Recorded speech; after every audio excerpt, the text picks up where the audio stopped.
Jean-Louis, ce week-end, c'est le mythique Grand Prix de Monaco. Est-ce que vous pouvez nous rappeler les particularités du tracé?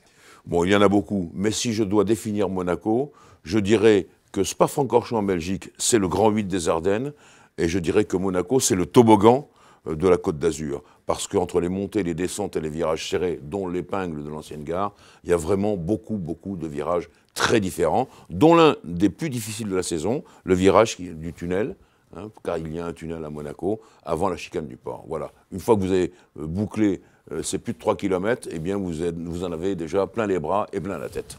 Alors, quel réglage pour ce week-end? Et apparemment, on annonce également du beau temps. Quel pneumatique devrait le mieux fonctionner à Monaco? Alors, deux choses. Les réglages, c'est très simple. Il faut une direction un petit peu démultipliée parce qu'il y a l'épingle de la gare à franchir.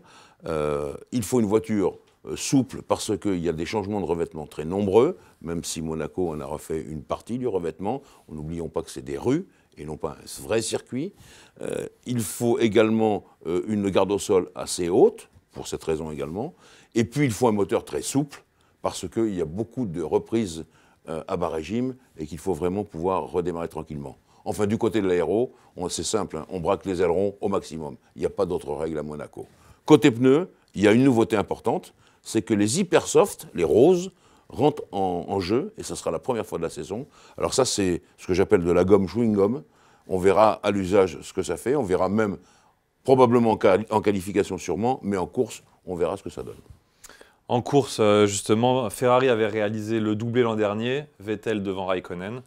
Ça serait un peu le moment là de récidiver pour recoller à Mercedes au classement. Alors, Mercedes ou Ferrari? Alors, l'an passé, il y avait une règle bien spécifique, c'était que la Ferrari avait un châssis court et donc était plus apte au circuit de Monaco avec son agilité que la Mercedes. Cette année, le châssis Ferrari a quand même à peu près le même empattement que celui de la Mercedes. C'est pour ça qu'on revient aussi à des pneus de construction plus classique. On n'a pas les pneus qu'on a eus en Espagne.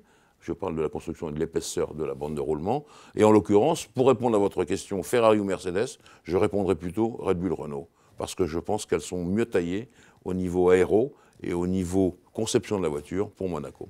Jean-Louis, est-ce qu'on peut parler de l'ambiance de ce Grand Prix de Monaco également? Bon, écoutez, Monaco, c'est la meilleure définition et celle de Flavio Briatore. Elle reste intacte, c'est le Grand Prix le plus glamour de toute la saison.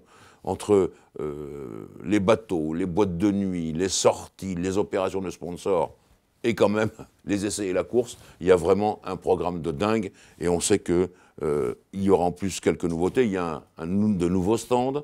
Tout a changé, ça prouve l'engagement de Monaco pour l'automobile.